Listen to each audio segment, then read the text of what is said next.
Friends, good morning. Welcome to my new blog. आप सब लोग कैसे हैं? आशा करती हूँ कि आप सब लोग अच्छे होंगे, मजे में होंगे। तो अभी सुबह सुबह का टाइम हो रहा है और आज है नवरात्रि की नवमी तिथि।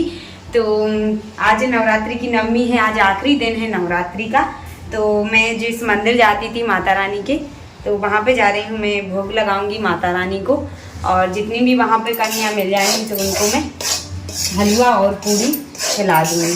तो यहाँ पे मैं बना रही हूँ हलवा और यहाँ पे आटा लग चुका है, पूरी का है, एक रोटी का है। तो मेरा हलवा वहाँ पे पक रहा है और ये घी देखिए मैंने फ्रिज में रख दिया था, कैसा जम गया है। तो मैं इसको निकाल के और हलवे में डाल रही हूँ। अच्छा हलवा बन जाएगा। तो यहाँ पर देखिए मेरा आटा तो लग चुका है पूरियों का और उसके बाद में मैं बनाने लगी हूँ चाय जल्दी से, क्योंकि मम्मी पापा जी भी उठ गए हैं तो उन लोग ने भी ब्रश वगैरह कर ही लिया है। तो अब मैं चाय भी बना देती हूँ साथ में। और यहाँ पर सब्जी भी फ्राई कर दी है मैंने, आलू बरबटी टमाटर की है ना। तो सूखी ही बना रही हूँ मैं आज ये सब्जी, और ताज़ी बरबटी है देसी वाली घर की। और उसके बाद में चाय मैंने दे दी है मम्मी पापा जी लोगों को और उसके बाद में अब मैं बनाने लगी हूँ पूड़ियाँ। तो यहाँ पर देखिए मैंने आटा लगा लिया था कि माता जी के यहाँ जितनी भी कन्याएं मिल जाएंगी तो उनके लिए भी मैं खिला दूँगी, हलवा पूड़ी बांट दूँगी। और कुछ पूड़ी का मैं भोग लगाऊंगी माता जी को, भोलेनाथ जी को और घर पे भी। तो इसलिए मैं देखिए इस तरह से अच्छी छोटी छोटी पूड़ियाँ बना रही हूँ। कितनी अच्छी फूल रही हैं, है ना। और बहुत अच्छी बन रही हैं हमारे इस आटे की। लेकिन इसके पहले जो आटा हमारा पिसा हुआ था ना, गेहूँ, वो बहुत ही ख़राब पिसा हुआ था, पता नहीं क्यों बिगाड़ दिया था चक्की वाले भैया ने। तो हमारी पूड़ियाँ देखिए बन चुकी हैं और अब मैं लगा लेती हूँ टिफ़िन में, जो भी मतलब मंदिर ले जा रही हूँ जो टिफ़िन उसमें रख लेती हूँ। और यहाँ पर हलवा भी हमारा बन के तैयार हो गया। देखिए फ्रेंड्स, मेरा खाना पीना बन चुका है और माता जी को भोग के लिए भी मैंने पूड़ी और हलवा भी बना लिया है। और हस्बैंड निकल गए हैं ड्यूटी, उनका टिफ़िन भी बन चुका है। और यहाँ पर देखिए मैंने लगा लिया है सारा सामान, चूड़ी बिंदी वगैरह, है ना, सारा सामान रख लिया है पूजा का। और अब मैं जा रही हूँ माता मंदिर, और मैं जिस मंदिर पे जा रही हूँ और यहाँ पे श्रृंगार वगैरह भी रख लिया, नारियल और पूड़ी हलवा भी। तो अब चलते हैं, देखते हैं वहाँ पे कन्या मिल जाएंगी तो खिला देंगे, नहीं तो फिर घर पे खिलाऊंगी एक दिन, है ना। तो अभी जितनी मिल जाएंगी तो आज नवमी को खिला देंगे। और उसके बाद में एक दिन घर पे हस्बैंड से आज पूछा था तो उन्होंने बोल दिया, है ना, थोड़ी सी घर पे करो ना तो ज़्यादा काम बढ़ जाता है, बाकी तो और कोई दिक्कत नहीं है। और हस्बैंड को टाइम भी नहीं मिलता है। तो अब मैं जा रही हूँ मंदिर, श्री जी ने भी नहा लिया है, वो जा रही है साथ में, पैदल ही जाएंगे अब। और सब काम से फ्री हो के लिए बस यहाँ पे माता भगवान जी की पूजन नहीं की है तो मैं आके करूँगी, क्योंकि लेट हो जाऊँगी और धूप भी हो रही है। तो चलिए आप लोग को भी दर्शन कराऊँगी। वैसे तो मैं एक बार दिखा चुकी हूँ आप लोग को। जय माता दी।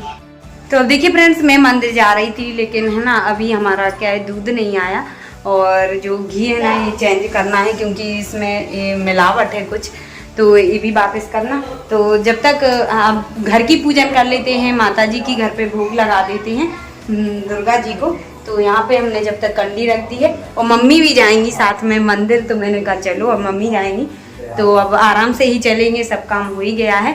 और क्योंकि श्रेयांशी रो रही है साथ में जानी, तो मैंने कहा चलो अब वो जाएगी साथ में तो फिर मम्मी को भी ले जा रही हूँ, क्योंकि सामान भी ले जाना है इसलिए। तो पहले माता जी की आरती घर पे कर लेते हैं, देखिए भोग लगा देते हैं और फिर जाएंगे मंदिर, क्योंकि अभी इस टाइम भी कितना हुआ है, अभी 9:15 बजे हैं। तो यहाँ पे अब मैं पहले घर पे ही कर लेती हूँ पूजन, क्योंकि अभी मम्मी जी भी बोल रही थी कि हम चलेंगे साथ में मंदिर, क्योंकि श्रेयांशी भी रोने लगी। तो फिर मैंने कहा चलो अब बाद में ही चलेंगे, जब तक हम घर की पूजन कर लेते हैं और जब तक हमारे दूध वाले भैया भी आ जाएंगे। तो यहाँ पर देखिए मैंने आरती कर ली है अम्बे जी की। उसके बाद में अब हलवा पूड़ी घी शक्कर और धूप से मैं भोग लगा देती हूँ माता रानी को। आज नवमी तिथि है तो नवमी का पूजन मैं इस तरह से ही कर लेती हूँ, है ना। माता जी का आज आखिरी दिन है तो माता रानी को भोग लगा दिया है हलवा पूड़ी का। और मैंने उनसे माफ़ी मांग ली कि 9 दिन में मेरे से जो भी गलती बनी हो व्रत में और आपके पूजन में तो माफ़ करना माता रानी, और मैं कुछ नहीं जानती हूँ। और उसके बाद मैं पूजन करके भोग लगा के पापा मम्मी को भी दे दिया है हलवा, तो वो भी प्रसाद खा रहे हैं। तो माता जी को भोग लगा दिया है, पूजन कर लिया, अब बस घर का सारा काम हो गया है। और अब मम्मी पापा जी को दे दिया प्रसाद भोग लगा के, तो वो हलवा खा लिया। और उसके बाद अब जा रहे हैं हम मंदिर, तो स्कूटी से जा रहे हैं, अब तो जल्दी चले जाएंगे माता रानी के दरबार। आज और जाना है, और हमारी सभी बहनों का आज नवमी है, तो आज तो व्रत होगा ही, है ना। तो अब मैं भी जा रही हूँ स्कूटी से, श्री जी में और आयुष। तो माता रानी के मंदिर आ चुकी हूँ मैं, और जल्दी ही आ गई हूँ मैं, लेकिन लेट हो गई थी, तो माता रानी ने, है ना, कोई नहीं था घर पे, तो स्कूटी से बना ही देती हैं माता रानी व्यवस्था, जैसे भी उनके यहाँ आने की इच्छा रखो। तो मैं भी आ चुकी हूँ, आज काफ़ी लेट आई हूँ, घर का सारा काम करके आई हूँ।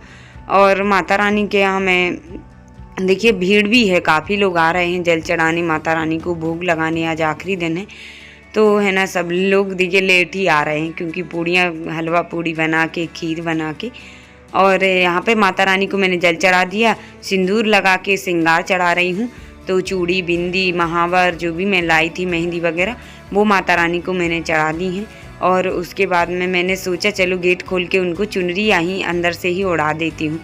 तो उसके माता को मैंने चूड़ी भी अंदर ही हाथों में ही पहना दी हैं, और अब मैं बिंदी भी माता रानी को लगा देती हूँ अपने हाथों से, बहुत अच्छा लग रहा है। और जो बड़े बड़े मंदिर हैं ना, वहाँ पे माता रानी को हाथ से नहीं पहना पाते हैं, तो बस वो पंडित जी वगैरह रख लेते हैं और फिर बांट देते हैं, लेकिन यहाँ पे मैंने है ना हाथों से ही माता रानी को श्रृंगार पहना दिया है, चूड़ी बिंदी वगैरह। और उसके बाद मैं अब आरती करने लगी हूँ।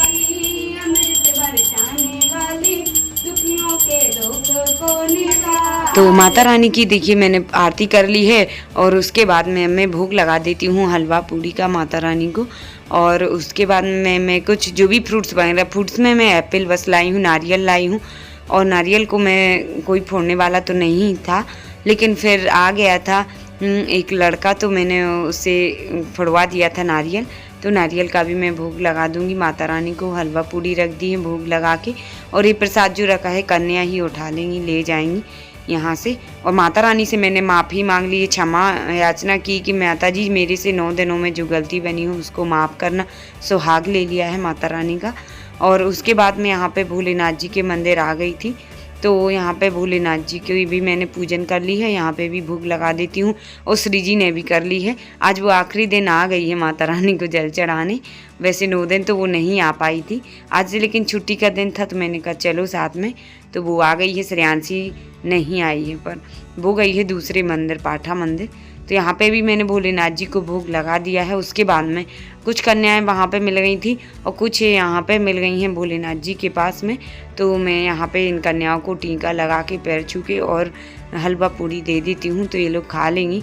और मैंने कहा बैठ जाओ, तो वो बोलने लगी खड़े ही रहने दो, बैठ नहीं रही हूँ, और क्योंकि वो हाथ में और भी रखे हुए हैं पूड़ी प्रसाद वगैरह, तो वो बैठी नहीं। और आज तो नवमी है, तो आज तो कन्याओं का पेट भरा ही रहेगा, क्योंकि है ना कन्या भोजन बहुत हो रहे हैं सभी जगह। तो मैंने भी यहीं पे जितनी कन्याएं मिल गई मैंने उनको लगा दिया, और कुछ घर पे मिल गई थी रास्ता में भी, तो मेरी 9 से ज़्यादा हो गई थी। लेकिन अब मैं सोच रही हूँ कि बाद में कन्या भोज कराऊंगी, तो अब देखते हैं करा पाती हूँ कि नहीं, है ना, क्योंकि बड़े सौभाग्य से हो पाता है ये सब काम। तो मैंने कहा चलो आज ही मैं खिला देती हूँ जितनी कन्याएं मिल जाती हैं। तो वहाँ पे मैंने मतलब आ गई हूँ मंदिर से घर, और घर आई हूँ तो श्रेयांशी भी आ चुकी थी, तो श्रेयांशी गई थी दूसरे मंदिर। तो ये श्री जी गुस्सा हो गई थी मंदिर पे कि माँ जी मुझे टीका नहीं लगाया, मेरे पैर नहीं छुए। मैंने कहा घर पे छू लूँगी, तो अब घर पे मैंने इन दोनों को टीका लगा दिया, और इनको पैसे दे के पैर छू लिए, और अब इनको भी दे देती हूँ हलवा पूड़ी, तो ये खा लेंगे। और श्रेयांशी जो पॉलीथीन में रखे हैं वो मंदिर से लाई हैं प्रसाद, तो वो छोड़ नहीं रही है कि मैं किसी को नहीं दे रही हूँ हलवा पूड़ी, तो वो बैठी बैठी खा रही है पॉलीथीन में। मैंने कहा प्लेट में दे दूँ, बोल रही नहीं। और उसके बाद मम्मी को भी मैंने चूड़ी बिंदी श्रृंगार में मतलब वो दे दिया है, सुहाग दे दिया है माता रानी का, और मैंने पैर भी छू लिए हैं, तो मम्मी ने आशीर्वाद भी दे दिया है। और उसके बाद उनको प्रसाद भी दे देती हूँ माता का, है ना, और बड़ों का आशीर्वाद मिलना बहुत ज़रूरी होता है। और उसके बाद में श्रेयांशी गुस्सा हो गई, क्योंकि मैंने उसको मैंने कहा चलो इतनी सारी पूड़ियाँ ख़राब कर रही, मैंने कहा प्लेट में ले लो, तो गुस्सा हो गई थी। और फिर उसके बाद में मान गई थी खा ली। और उसके बाद एक कन्या और आ गई थी घर पे, तो उनको भी नहीं खाना है। मैंने कहा खा लो हलवा पूड़ी, बोल रही थी नहीं, तो उन्होंने हलवा बस खाया। तो देखिए फ्रेंड्स, अभी पूजन हो गया है, मंदिर पर गई थी ना, तो मंदिर पर ही मिल गई थी कुछ कन्याएं, तो मैंने उनको हलवा पूड़ी दे दिया और उनके पैर छू लिए, आशीर्वाद ले लिया। और उसके बाद अब घर आ गई थी, तो काफ़ी लेट हो गई हूँ। और मैं सोच रही हूँ अब एक दिन का और है, व्रत क्यों बनाऊँ, कुछ खिचड़ी वगैरह। तो मैं यहाँ पे देखिए मम्मी गई थी मार्केट, तो सिंघाड़ा लाई है और ये है एप्पल, तो मैं एप्पल भी खा लेती हूँ और एक सिंघाड़ा, है ना। और मम्मी लोग खाना खाने लगी हैं, तो आप लोग भी कर लीजिए नाश्ता व्रत का। तो यहाँ पे देखिए अब दादी बच्चों के साथ में खाना खा रही हैं मम्मी, और अभी पापा जी मार्केट गए हैं, कहीं लेट आएंगे वो। तो फ्रेंड्स सब लोग ने खाना खा लिया था और श्रीजी श्रेयांशी सो गई हैं। हो रहा है कितने बज चुकी हैं, 3:30 बज चुके हैं। तो अब हस्बैंड भी आ गए हैं जल्दी, तो अब वो बोलने लगे मूंगफली भून दो, तो मैंने कहा चलो भून देते हैं और सब लोग खा लेंगे। आज व्रत भी है, नवरात्रि का आखिरी दिन है, तो इस तरह से है ना, जो हरी वाली मूंगफली रहती है वो भून के खाओ ना, बहुत अच्छी लगती है। तो मूंगफली भून चुकी थी और उसके बाद में देखिए सब लोग खाने लगे हैं, और गरम गरम मूंगफली भुनी हुई हरी वाली तो बहुत अच्छी लगती हैं, तो मैं भी खाऊंगी। अभी मेरी वो रखी हुई है। और आज का ब्लॉग कैसा लगा कमेंट में ज़रूर बताना। वीडियो पसंद आई हो तो लाइक करना, नहीं है तो चैनल को सब्सक्राइब कर लेना। जय माता दी, bye bye, all the best.